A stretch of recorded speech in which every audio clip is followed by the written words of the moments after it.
नमस्कार, मैं भावना ठाकुर और आप देख रहे हैं कोहराम लाइव। दिल्ली के सीएम अरविंद केजरीवाल की याचिका पर हाई कोर्ट में सुनवाई पूरी हो चुकी है। हाई कोर्ट ने फैसला सुरक्षित रखा है। केजरीवाल ने कथित शराब घोटाले से जुड़े मनी लॉन्ड्रिंग के मामले में अपनी गिरफ्तारी के खिलाफ याचिका दायर की थी। इसके बाद हाई कोर्ट ने ईडी से जवाब मांगा था। ईडी ने मंगलवार को अपना जवाब पेश किया। केजरीवाल के वकील अभिषेक मनु सिंघवी ने अपने पक्ष रखते हुए कहा कि बिना सबूत के केजरीवाल को अरेस्ट किया गया है, केवल सरकारी गवाहों के बयान के आधार पर गिरफ्तार किया गया। वहीं ईडी ने याचिका का विरोध करते हुए कहा कि मामले में जांच शुरुआती चरण में है, अभी जांच खत्म नहीं हुई। ईडी की तरफ से पेश हुए एएसजी राजू ने कहा कि मनी लॉन्ड्रिंग का जो अपराध हुआ है वो स्पष्ट और संदेह से परे है। अदालत ने पूर्व में दायर अभियोजन शिकायतों पर संज्ञान लिया है। संज्ञान अपराध का है, अपराधी का नहीं। उधर ईडी ने मंगलवार को कोर्ट में दायर अपने जवाब में बताया कि आपने अरविंद केजरीवाल के जरिए मनी लॉन्ड्रिंग की है। वहीं यह अपराध पीएमएलए की धारा 70 के तहत आता है। शराब घोटाले से आए रुपयों का सबसे ज्यादा लाभ आपको मिला। इन पैसों में से लगभग 45 करोड़ रुपए की नकदी का उपयोग गोवा विधानसभा चुनाव 2022 के दौरान आपके चुनाव अभियान में किया गया। रूठ कर मायके चली गई पत्नी नूतन ने साथ लौटने से साफ मना कर दिया। बात इतनी बिगड़ गई कि गुस्साए पति पंकज मंडल ने बिस्तर पर सो रहे अपने 6 माह के बच्चे को उठाकर जमीन पर पटक कर उसे मार डाला।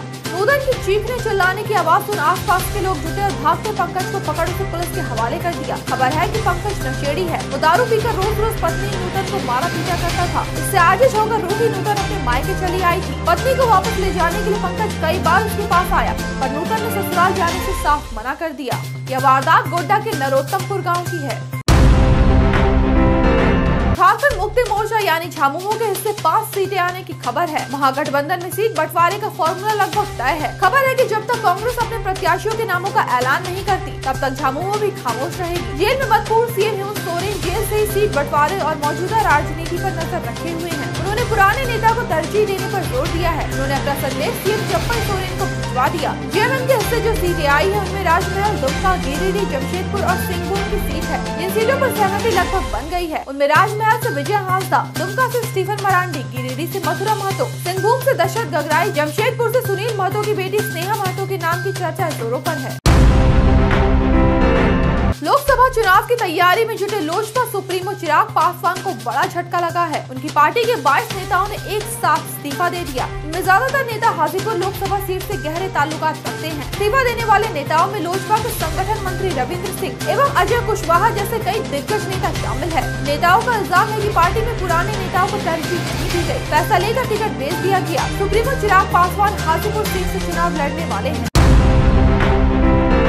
शादी घर से लौट रही एक बच्ची का अगवा कर लिया गया। इल्जाम है कि 9 साल की बच्ची के साथ जंगल में गैंग रेप किया गया। हैवान बच्ची को उसके घर के पास थोड़ी दूर पर छोड़कर फरार हो गए। इस कांड में शामिल 3 संदेही गुनाहगारों को अरेस्ट कर लिया गया। खबर है कि उक्त बच्ची अपनी 3 सहेलियों के साथ मंगलवार को एक शादी समारोह में गई थी। भोर में 3 बजे अपने घर लौट रही थी। इस दरमियान बाइक सवार 3 बदमाशों ने उसे पकड़ लिया। 2 लड़कियां वहाँ से भाग जाने में कामयाब रही। पकड़ी गई लड़की उसके हाथ मुँह बांधकर उसे बाइक से पास के जंगल में ले जाया गया। यहाँ बच्ची के साथ गैंग रेप किया गया। हैवानों के चंगुल से भाग निकली लड़कियों की सूचना पर घरवाले अपनी बच्ची को खोजने निकले। वो बहुत बुरी हालत में मिली।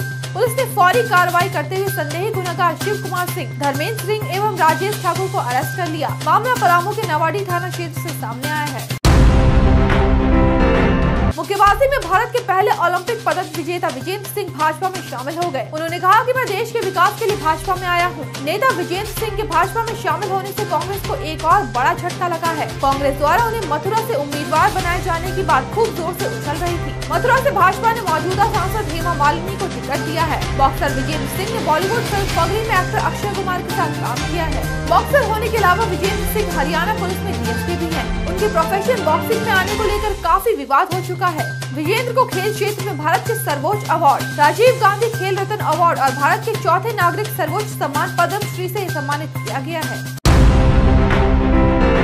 बहुजन समाज पार्टी यानी बसपा ने यूपी लोकसभा चुनावों के लिए 12 सीटों पर उम्मीदवारों का ऐलान कर दिया है। पार्टी ने लखनऊ से सरवर मलिक को टिकट दिया है। अलीगढ़ से हितेंद्र कुमार उर्फ बंटी उपाध्याय और मथुरा से सुरेंद्र सिंह, गाजियाबाद से नंद किशोर कुंडी, खीरी से अंशय कालरा, मैनपुरी से गुलशन देव शाक्य, उन्नाव से अशोक कुमार पांडे, कन्नौज से इमरान बिन जफर, कौशाम्बी से शुभ नारायण, लालगंज से इंदु चौधरी, मिर्जापुर से मनीष त्रिपाठी और मोहन लालगंज से राजेश कुमार उर्फ मनोज प्रधान को उम्मीदवार बनाया गया है। झारखंड में इन दिनों मौसम शुष्क बना हुआ है। रांची समेत पूरे झारखंड में गर्मी अपना असर दिखाने लगी है। सबसे अधिक पारा जमशेदपुर में 40 डिग्री सेल्सियस रिकॉर्ड किया गया। वहीं रांची का टेम्परेचर 35.5 डिग्री रहा। रांची मौसम केंद्र के वैज्ञानिक अभिषेक आनंद ने बताया कि आज रांची समेत अन्य जिलों में मौसम शुष्क ही रहेगा, लेकिन कल से 6 अप्रैल तक राज्य के कुछ हिस्सों में हीट वेव को लेकर अलर्ट किया गया है। मौसम वैज्ञानिक के मुताबिक कल यानी 4 अप्रैल को कोल्हान के इलाके जैसे पूर्वी पश्चिम सिंहभूम, सरायकेला, खरसावां में हीट वेव को लेकर अलर्ट किया गया है। वहीं 5 अप्रैल को कोल्हान, संथाल के इलाके खासकर गोड्डा आदि के इलाकों में हीट वेव जैसी स्थिति बन सकती है। 6 अप्रैल को पूर्वी कोल्हान और संथाल के कुछ इलाकों में हीट वेव का असर दिख सकता है। ऐसे में लोगों से सतर्क रहने की अपील की गई है। इस वजह से 4 से 6 अप्रैल तक तापमान में 2 से 3 डिग्री की बढ़ोतरी देखने को मिल सकती है। 6 अप्रैल से 8 अप्रैल तक झारखंड के कुछ इलाकों में हल्की बारिश की संभावना है। ऐसे ही दिन भर की बड़ी खबरों के लिए जुड़े रहिए कोहरामलाइव.com के साथ।